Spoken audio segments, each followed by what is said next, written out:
En el corazón de Umbría, cuando el siglo V llegaba a su ocaso y el imperio romano agonizaba entre las cenizas de su antigua gloria, la tierra parecía aguardar en silencio una promesa. Las colinas de Nurcia se elevaban hacia el cielo como manos orantes, cubiertas de olivos que se mecían al viento con un susurro antiguo, casi profético. Allí, en aquel rincón del mundo donde la luz del amanecer pintaba las rocas de tonos dorados, una familia patricia se preparaba para recibir no uno, sino dos regalos del cielo.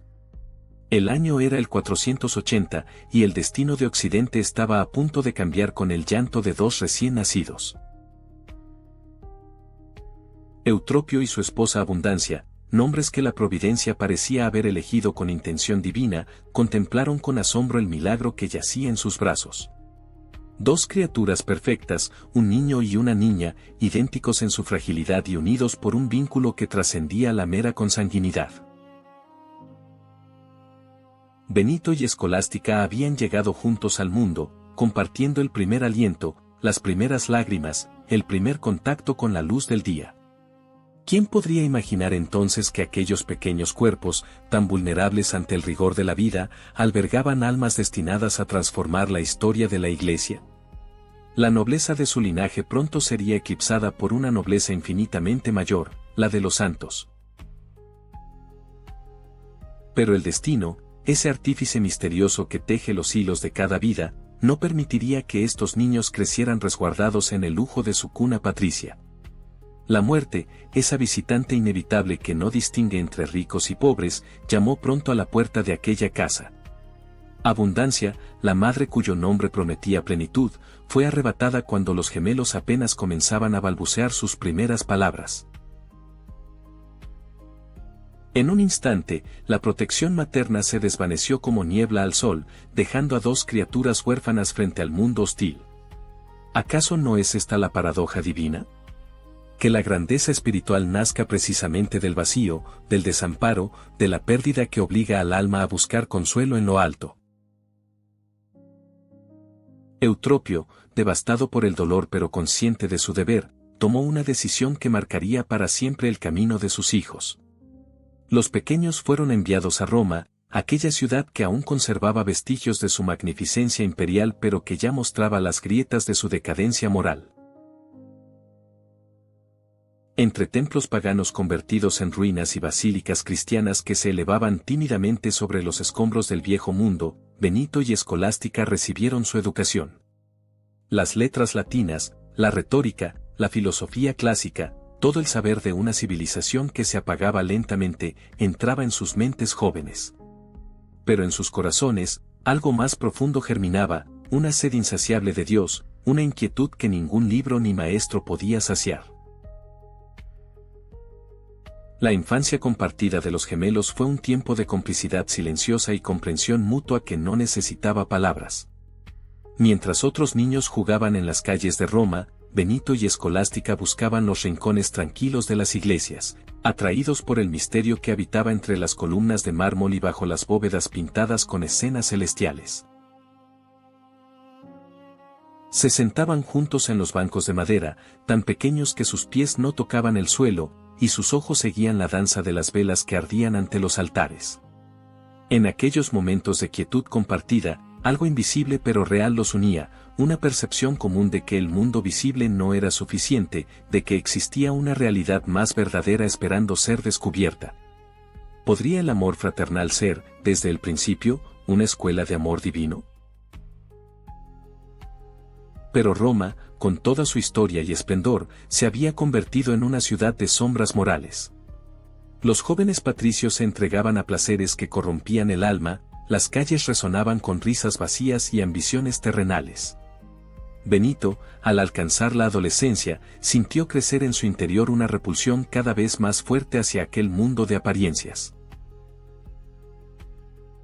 Su corazón, forjado en la oración secreta y en las conversaciones nocturnas con su hermana gemela, no encontraba descanso entre el ruido de la ciudad. Escolástica, por su parte, experimentaba la misma aversión, pero su llamado tomaba una forma distinta, más silenciosa, más interior. Ambos sabían, sin necesidad de confesarlo abiertamente, que se acercaba el momento de la ruptura definitiva. Cuando Benito tomó la decisión que cambiaría su vida para siempre, abandonando Roma con apenas 20 años para buscar a Dios en la soledad de las montañas, Escolástica comprendió que el vínculo físico que los había unido desde el vientre materno debía transformarse. No se trataba de una separación, sino de una transfiguración. Su hermano marcharía hacia las cuevas de Subiaco, hacia el desierto interior donde el alma se purifica en el silencio absoluto. Ella, por su parte, abrazaría el claustro, consagrándose completamente a Cristo bajo el velo de las vírgenes consagradas. Dos caminos diferentes, pero una misma llama ardiendo en dos corazones gemelos. Y así comenzó el peregrinaje paralelo de dos almas que compartían no solo la sangre, sino una vocación común a la santidad. Benito se hundiría en la oscuridad de la gruta, luchando contra los demonios de la tentación, edificando poco a poco el modelo de vida monástica que transformaría Europa. Escolástica se encerraría tras los muros del convento, tejiendo con sus oraciones un manto invisible que protegería a su hermano en sus batallas espirituales. Separados por la geografía pero unidos en la oración perpetua, los gemelos de Nurcia iniciaban una danza mística que solo culminaría en el momento de la muerte, cuando el amor sería más fuerte que cualquier regla humana. El viento soplaba con furia sobre las montañas de Subiaco cuando Benito cruzó el umbral de su antigua vida y se adentró en el abismo del silencio absoluto. Tenía apenas 20 años, pero sus ojos ya habían visto demasiado de un mundo que se desmoronaba, donde la fe se mezclaba con la superstición y la virtud parecía una reliquia del pasado. La cueva que eligió como morada no era un refugio confortable, sino un vientre de piedra fría y oscura donde el alma debía renacer despojada de todo lo superfluo. Allí, en aquella gruta suspendida sobre el precipicio, comenzó su descenso a las profundidades del espíritu, donde Dios habla en el lenguaje del vacío y la soledad se convierte en compañía divina. Mientras su hermano gemelo se sumergía en las tinieblas luminosas del desierto monástico, Escolástica abrazaba su propio llamado con una determinación que no admitía dudas ni concesiones. El convento femenino que la acogió cerca de Montecassino se convirtió en su Subiaco particular, su lugar de batalla espiritual donde la lucha no era contra bestias salvajes o tentaciones externas, sino contra las sutilezas del orgullo espiritual y la tibieza del corazón. Bajo el velo blanco que cubría su cabeza rapada, símbolo de su renuncia total al mundo, ardía la misma llama que animaba a su hermano, el deseo insaciable de perderse completamente en Dios. ¿Acaso no es esta la verdadera igualdad entre los santos?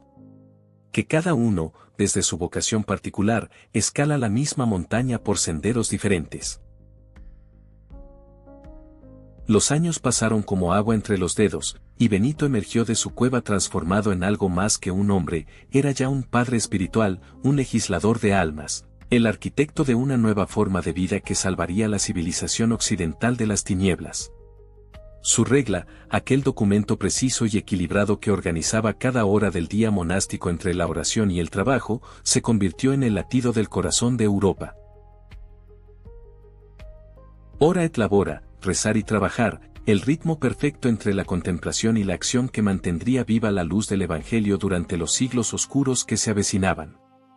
En Montecassino, sobre aquella colina que dominaba el valle como un faro de esperanza, su monasterio se alzaba como una ciudad de Dios en medio del caos humano. Escolástica, mientras tanto, tejía su propia obra maestra en el silencio absoluto del claustro. Su comunidad de vírgenes consagradas vivía bajo una regla de vida que, aunque diferente en los detalles, compartía el mismo espíritu que animaba la de su hermano, la búsqueda incansable de Dios a través de la pobreza, la obediencia y la castidad perfecta. Cada amanecer, cuando las campanas llamaban a la oración de laudes, Escolástica y sus hermanas se reunían en el coro, y sus voces se elevaban como incienso hacia el cielo.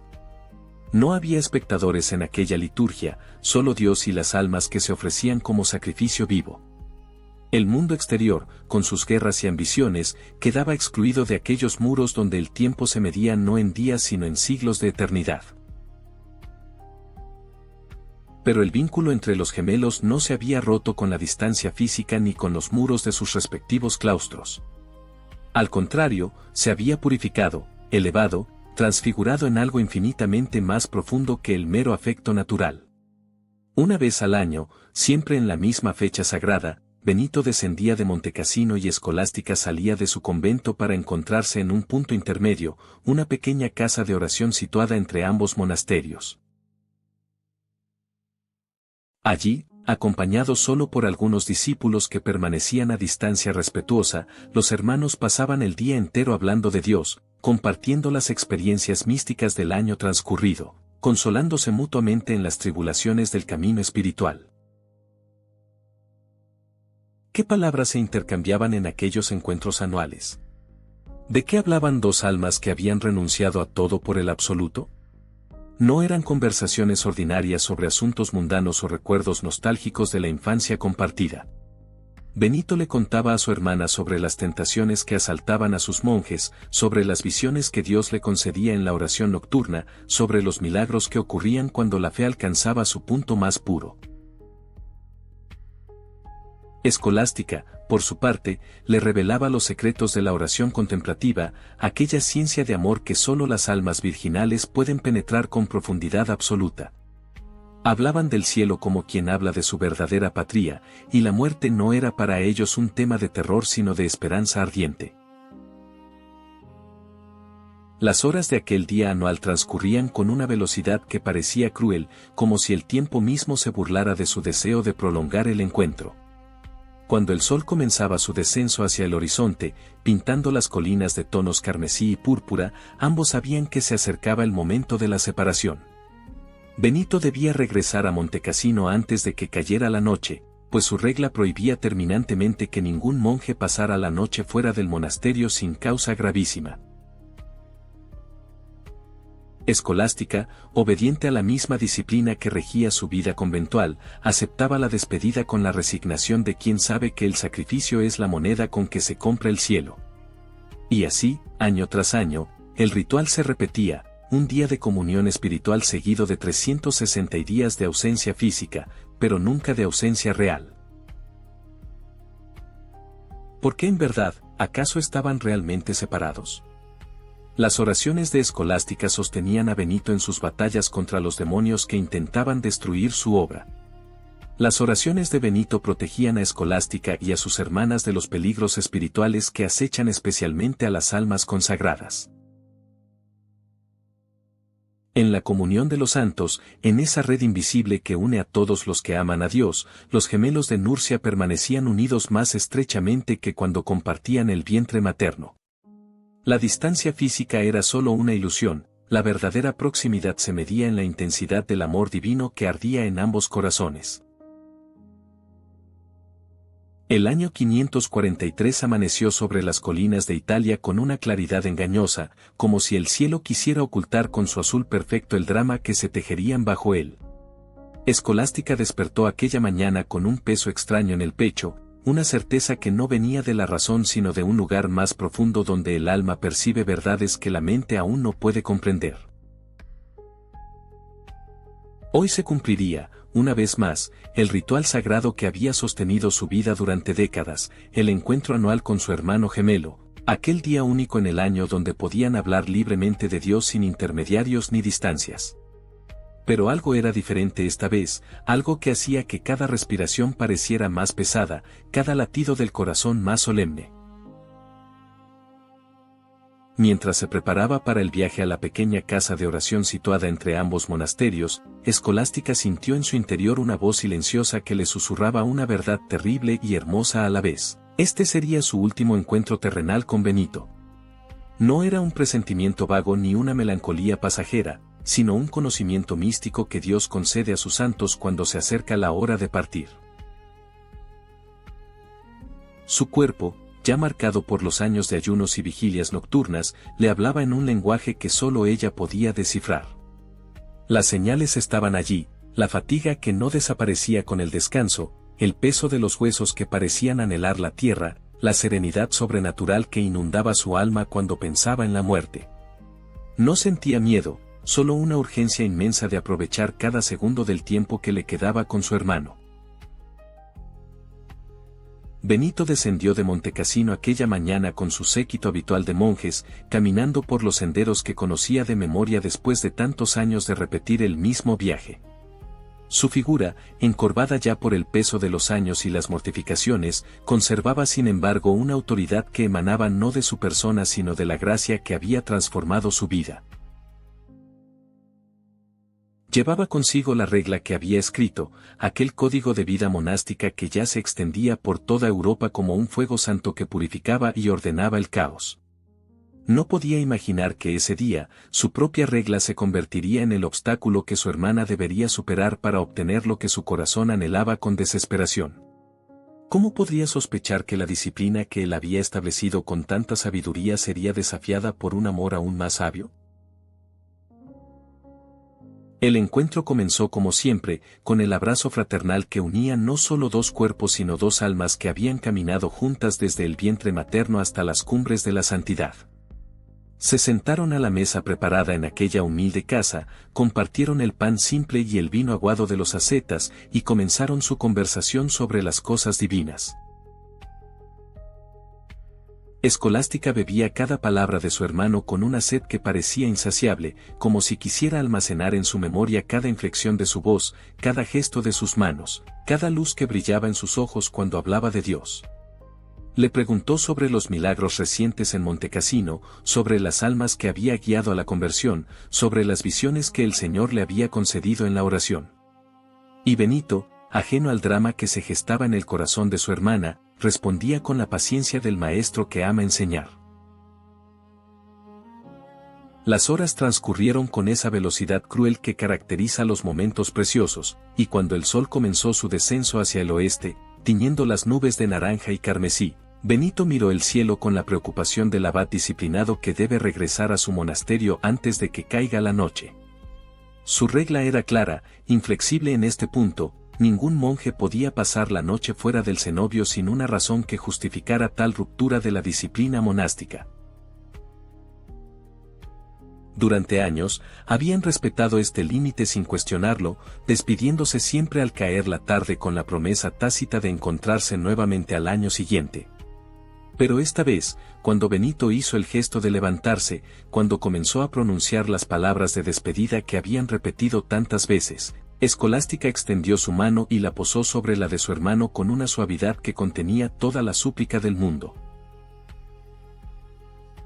«Hermano mío», dijo con voz que apenas lograba sostener el peso de la emoción, «te suplico que no partas esta noche. Quedémonos hasta el amanecer hablando de las cosas del cielo, de la gloria que nos espera, del gozo eterno que pronto compartiremos en la presencia de Dios». Sus palabras llevaban una urgencia que Benito percibió pero no comprendió del todo. Había algo en los ojos de su hermana, una despedida que él no quería ver, una súplica que iba más allá del simple deseo de prolongar su tiempo juntos. Pero la regla era la regla, aquella disciplina férrea que había edificado todo un sistema de vida espiritual y que no podía doblarse ante el sentimiento, por legítimo que fuera. La respuesta de Benito fue firme, pronunciada con la autoridad del legislador que no puede hacer excepciones sin poner en peligro todo el edificio que ha construido. «Hermana, ¿qué dices? Sabes que no puedo pasar la noche fuera del monasterio. Mi regla lo prohíbe expresamente, y si yo, que soy el padre de mis monjes, transgredo lo que he establecido, ¿cómo podré exigir obediencia a mis hijos? El deber nos llama, y debemos someternos a él aunque el corazón desee otra cosa». Sus palabras eran justas, razonables, fundadas en una sabiduría que había guiado a miles de almas por el camino de la perfección. Pero en ese momento, enfrentaba algo que su regla no había contemplado, la oración de un corazón que ama más de lo que teme, que suplica con la autoridad de quien está a punto de partir hacia la eternidad. Escolástica inclinó su rostro, y sobre la mesa de madera gastada por los años cayeron las primeras lágrimas. No eran lágrimas de despecho ni de rebeldía, sino de una súplica tan pura que el mismo cielo no podría permanecer indiferente. Entrelazó sus manos con gesto de oración, cerró los ojos, y en el silencio de su corazón elevó a Dios una petición más elocuente que todas las palabras, que si su hermano no quería quedarse por amor a ella, lo obligara el mismo Dios a permanecer. La atmósfera en aquella pequeña habitación cambió súbitamente, como si algo invisible pero poderosísimo acabara de irrumpir en el mundo visible. Benito observaba a su hermana sin comprender aún qué estaba ocurriendo, pero sintiendo en su espíritu que algo monumental estaba por suceder. 3 segundos. Eso fue todo lo que tardó el cielo en responder a la súplica silenciosa de Escolástica. 3 latidos del corazón, 3 respiraciones contenidas, 3 instantes de eternidad comprimidos en el tiempo humano. Cuando la santa levantó su rostro de la mesa y abrió los ojos aún húmedos de lágrimas, el mundo ya no era el mismo. Donde momentos antes brillaba un cielo de tarde serena, ahora se aglomeraban nubes negras como el carbón, densas como el plomo, cargadas de una furia que no pertenecía al orden natural de las cosas. El aire, que había estado quieto y tibio, comenzó a agitarse con una violencia que hacía crujir las maderas de la pequeña casa y gemía entre las rendijas como un lamento sobrenatural. El primer trueno estalló con tal potencia que pareció rasgar el firmamento de un extremo al otro. No fue el retumbar lejano de una tormenta que se aproxima, sino el rugido inmediato y aterrador de algo que ya había llegado, que ya estaba allí, convocado desde las profundidades del poder divino. Benito se puso de pie sobresaltado, corrió hacia la puerta y la abrió de par en par, solo para encontrarse con un espectáculo que desafía toda descripción. El cielo había desaparecido bajo una cortina de agua tan densa que era imposible ver más allá de unos pocos pasos. Los relámpagos se sucedían sin tregua, iluminando el mundo con una luz blanca y cegadora que convertía cada objeto en una silueta fantasmal. El viento aullaba con tal fuerza que arrancaba ramas de los árboles y las lanzaba por los aires como si fueran plumas. El abate Montecassino, aquel hombre que había enfrentado demonios en las cuevas de Subiaco y que había visto visiones del cielo abierto, se quedó paralizado ante la magnitud de lo que presenciaba. No era una tormenta ordinaria, de esas que Italia conoce bien en sus estaciones cambiantes. Era una manifestación del poder absoluto, un acto de la voluntad divina que había desatado los elementos con una precisión quirúrgica, lo suficientemente violenta para hacer imposible cualquier viaje, pero sin causar destrucción gratuita. La lluvia caía con tal intensidad que el suelo se había convertido en un río de barro en cuestión de minutos. Los caminos que llevaban de regreso a Montecassino eran ahora torrentes intransitables donde ni el monje más valiente podría aventurarse sin arriesgar su vida. La naturaleza misma se había convertido en un muro infranqueable. Benito cerró la puerta lentamente y se volvió hacia su hermana con una mezcla de asombro, comprensión y una reprimenda amorosa que apenas lograba ocultar su admiración. «Que Dios te perdone, hermana mía», le dijo con voz que temblaba entre la severidad y la ternura, «¿qué es lo que has hecho? Le pedí que me permitieras quedarme y me dijiste que no era posible. Cuando vi que no podía obtener lo que deseaba de ti, lo pedí a mi Señor, y Él me ha escuchado. Ahora, si puedes, sal y regresa a tu monasterio, déjame aquí sola». Las palabras de Escolástica no contenían triunfo ni orgullo, solo la simple constatación de una verdad que ambos comprendían perfectamente. Había algo más poderoso que la regla monástica, algo más antiguo que cualquier disciplina humana, y ese algo era el amor que se derrama en oración ante el trono de Dios. Benito caminó de nuevo hasta la ventana y contempló la tormenta que rugía afuera con una furia que parecía aumentar a cada momento. Comprendió entonces, con esa claridad que solo los santos poseen, que había sido testigo de un milagro monumental. Su hermana, aquella mujer frágil cuyo cuerpo mostraba las marcas del ayuno y la penitencia, poseía un poder espiritual que superaba su propia autoridad como legislador y padre de monjes. La oración contemplativa de una virgen consagrada, cuando brota del amor más puro, tiene un acceso privilegiado al corazón de Dios. Escolástica no había vencido a su hermano, había demostrado que existe una jerarquía más alta que la autoridad eclesiástica, la jerarquía del amor. El que ama más, obtiene más, porque Dios no puede resistirse a un corazón que arde completamente por él. La noche que siguió fue una noche fuera del tiempo ordinario, suspendida entre el cielo y la tierra como un paréntesis de eternidad insertado en el calendario humano. Mientras la tormenta continuaba su danza furiosa alrededor de la pequeña casa, convertida ahora en una isla de paz en medio del caos, Benito y Escolástica reanudaron su conversación sobre las cosas divinas. Pero esta vez, ambos sabían que cada palabra tenía un peso diferente, que cada silencio estaba cargado de significados que solo ellos podían descifrar. Hablaron de la muerte como quien habla del regreso a casa después de un largo exilio. Hablaron del cielo como quien describe un lugar que ya ha visitado en visión. Hablaron del amor de Dios con la familiaridad de quienes han sido admitidos en la intimidad del amado. ¿Qué secretos se revelaron en aquellas horas robadas a la disciplina monástica? ¿Qué confidencias místicas compartieron dos almas que habían llegado a las cumbres de la perfección cristiana? Los cronistas guardaron silencio sobre los detalles de aquella conversación nocturna, como si ciertas palabras fueran demasiado sagradas para ser consignadas en pergamino.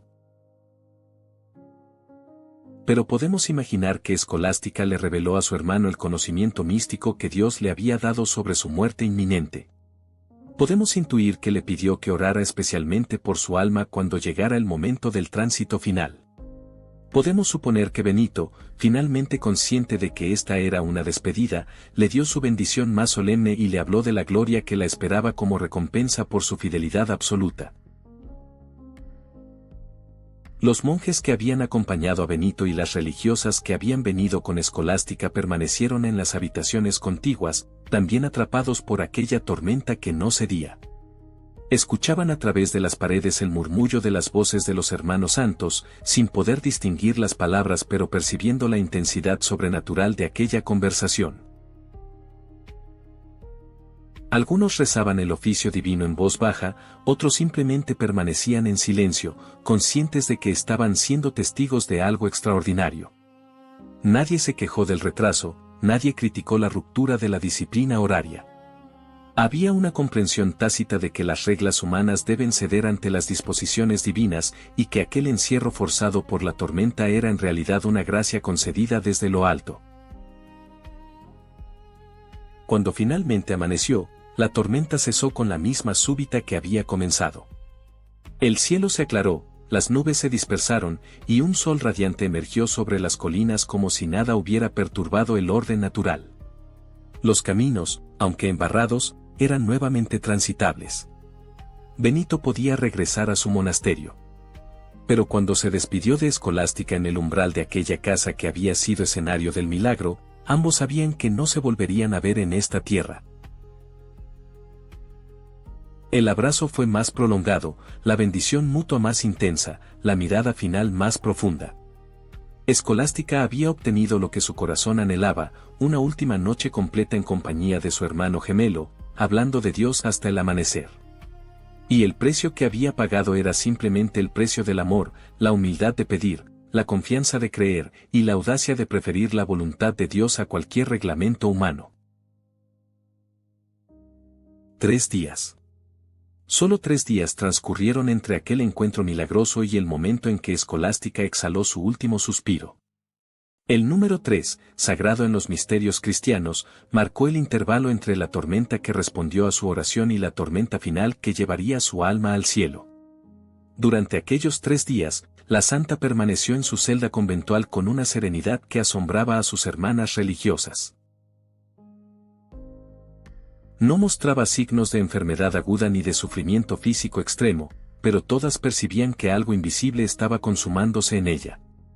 Era como si su cuerpo, habiendo cumplido su misión de albergar a aquella alma extraordinaria, se preparara para disolverse suavemente como la niebla ante el sol del amanecer. La muerte no venía como ladrón en la noche, sino como amiga esperada que finalmente llega a la cita acordada. En Montecassino, Benito había regresado a sus labores abaciales con el corazón extrañamente pesado.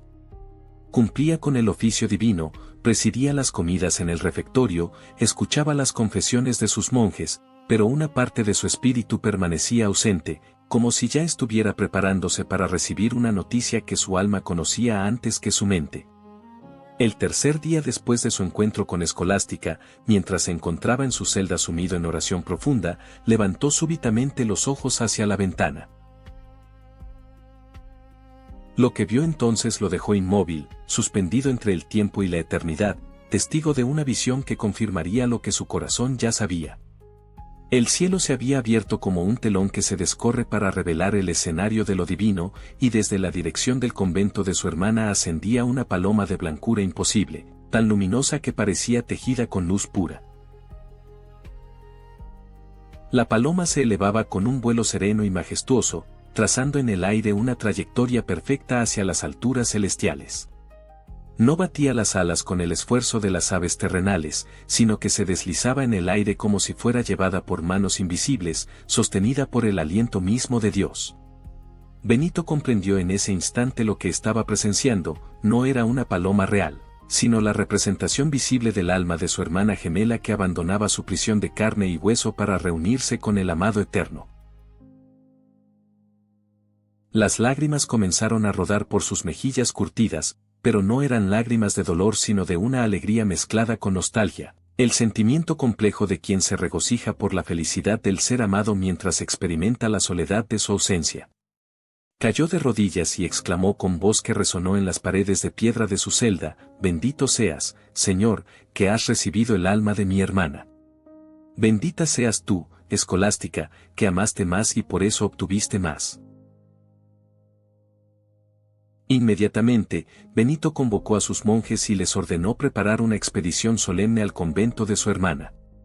Cuando llegaron, encontraron lo que él ya sabía que encontrarían: el cuerpo de Escolástica yacía en su celda con una expresión de paz tan profunda que parecía dormida en un sueño feliz. Las hermanas religiosas contaron que había partido en el momento exacto de la puesta del sol, sin agonía prolongada ni sufrimiento visible, simplemente cerrando los ojos como quien se rinde al descanso después de una jornada bien cumplida. Su rostro conservaba una belleza que la vida ascética no había logrado borrar, y sus manos entrelazadas sobre el pecho sostenían un pequeño crucifijo de madera que había sido su compañero durante décadas de oración. El aire en aquella celda parecía perfumado con un aroma que no pertenecía a este mundo, como si los ángeles hubieran dejado rastro de su presencia al escoltar aquella alma preciosa hacia su morada definitiva.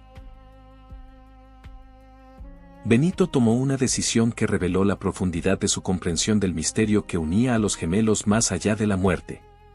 Ordenó que el cuerpo de Escolástica fuera trasladado a Montecassino y sepultado en la tumba que él mismo había preparado para sí. Allí, en aquel sepulcro de piedra que aguardaba su propio cuerpo, depositó los restos mortales de su hermana con sus propias manos. Los dos que habían compartido el vientre materno, que habían crecido juntos en la fe, que se habían consagrado a Dios por caminos paralelos, ahora compartirían también el descanso final hasta el día de la resurrección.